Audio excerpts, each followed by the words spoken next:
I'm Joanne from La Terraza, and today I'm going to show you how to make a Dad's Grillin' Plate from our Father's Day grill plate kit. We're going to be using glazed paints, which means that they're going to be fired and then they're food safe to be used. So this makes a wonderful gift for Dad, Grandpa, or anyone else in your family. Alright, so we're going to be starting by sponging the lower portion of our plate for a grassy look to it. So you have two sponges. We're going to be using the sea sponge. That's the one that looks kind of more messy and torn up. You put that sponge into your paint. Right now it looks globby. You want to blot it off on something. I'm going to use this palette. You can use a paper towel or anything you like, and you just want to get it a little more spaced out. And then you lightly tap up and down on your plate. Okay? You want to do an up and down. You don't want to swipe because that's going to be streaky. You want those speckles. It's up to you how far up you want your grass line to be. I'd recommend about 1/4 to 1/3 of your plate. Now, the next thing you're going to want to do is get a general idea of where the hands are going to go. For our example, I only have my adult hands to work with, but if you're working with multiple children, you want the older kids with their lighter colored hands as the first ones that go down, and then do any smaller hands with the red on top of that. And it's a good idea to have your handprints staggered. So if you're doing 2 orange hands, you're gonna want either 1 or 3 red hands. If you do 2 and 2, you're gonna have a hard time seeing them. You want them to be in between each other. So start by having your kids lay their hands on the plate and figure out about where you're going to want them to be, and use that as a guideline for where the top of your grill is. So in my case, if I want my hand here, I'm gonna see where the bottom of my hand is and do a little mark in pencil and just follow that across. This line burns away. You do not see pencil after firing. It's just there to help plan.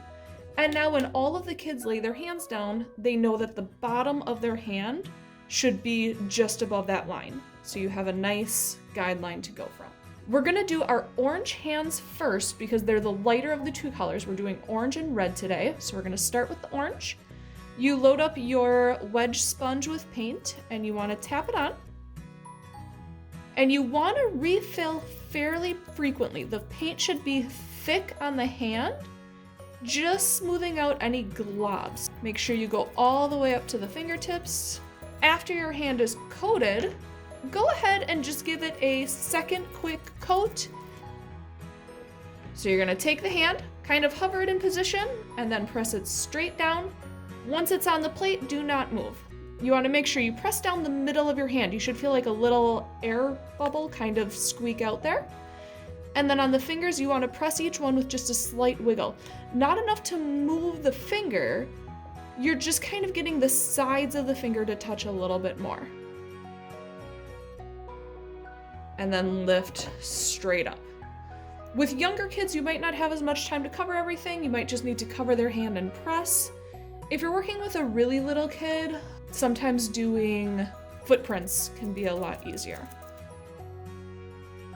So on this plate, I'm gonna be doing 2 orange handprints and 1 red handprint. And you notice again, I'm lining my hand up on that line. I want a little below, but that's okay. It's still about even. Now, before you start on the red handprints, you're gonna want to wash your hands, make sure the orange is completely dry, and clean out your sponge. So now we're going to do the same thing with our red paint. Again, we load up the sponge, tap it onto the hand. We do taps instead of swipes so that you don't see strokes going through the handprint. This gives a much more natural texture. When you scrub, it tends to spread it out thinner and you get lines. Tapping gives you a thicker coat of paint. Now again, when I put my hand down this time, I'm gonna go in between the 2 orange hands. If I go right on top, you cover up that red hand. So you wanna offset just like that.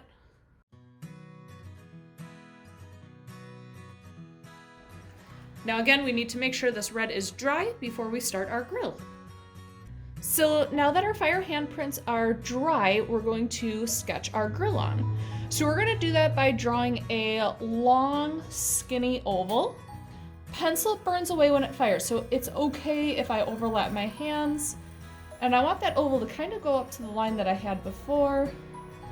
Now when we do this, we want to just be really gentle so we don't accidentally scratch the paint at all. So we've got a nice long, kind of like a hot dog shape, skinny oval. So underneath that oval, we're gonna wanna draw a second line that's kind of a swoop. So we're getting like a bowl look to our grill.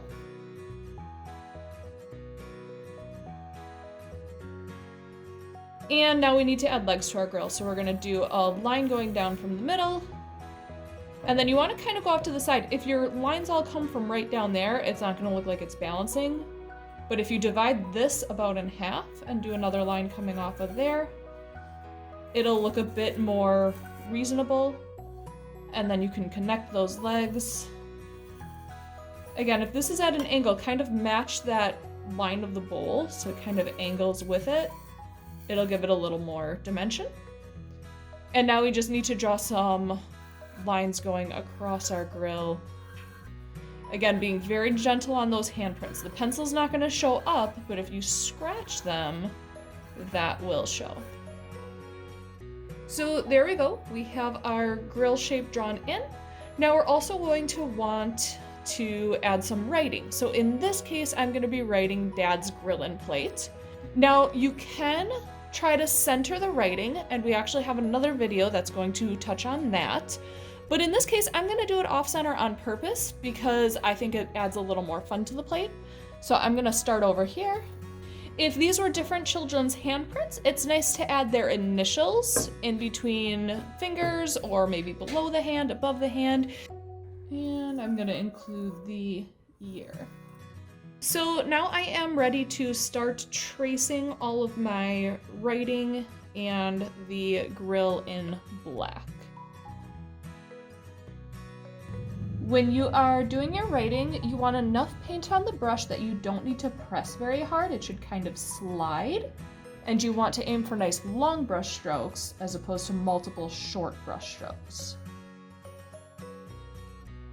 Now for this grill, I'm going to start by outlining it first, and then I'm going to worry about filling it in.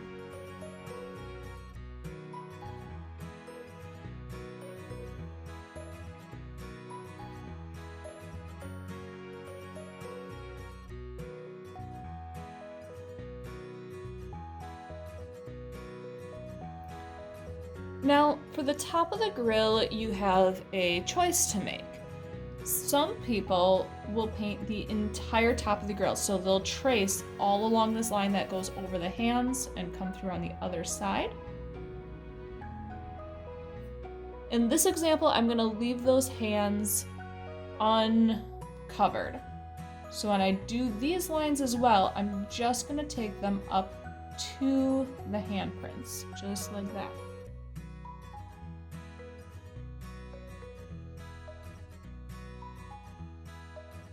So that's what it would look like if you chose not to do the entire grill plate. And now I'm going to go through and actually do the entire grill plate so that you can see the difference between the two.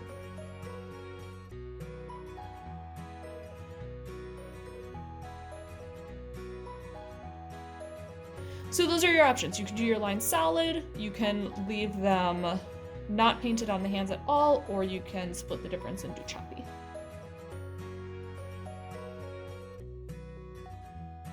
Now we want to fill in this bowl area of the grill. You could choose to do it a color if you wanted. You have the red and green available to you. Now because this is a large section, we're going to do 2 coats of our grill color. The lines, the writing are fine with 1 coat because those are small. But we're going to let this dry, and then we're going to come back and put a second coat of black on, and I'll show you how to add a nice shine to the grill as well. So now that that first coat is dry, you notice it looks chalky as opposed to dark. That's how we know it's actually dry enough. I'm going to do a second coat of paint here.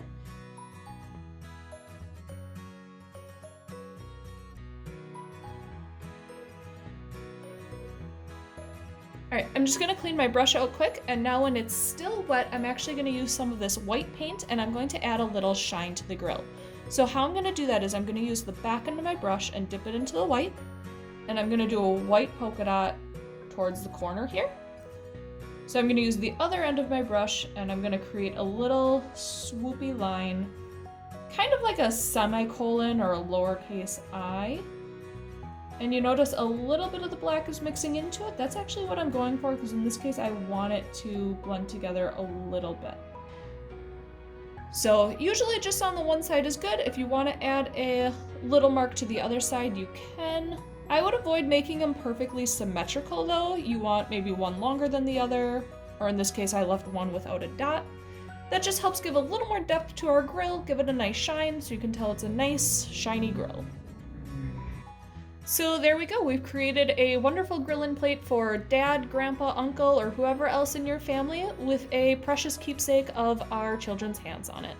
So this just needs to be fired, and after it goes through that firing process, it's gonna come out like this. It's wonderful and shiny, food safe, dishwasher safe, and microwavable.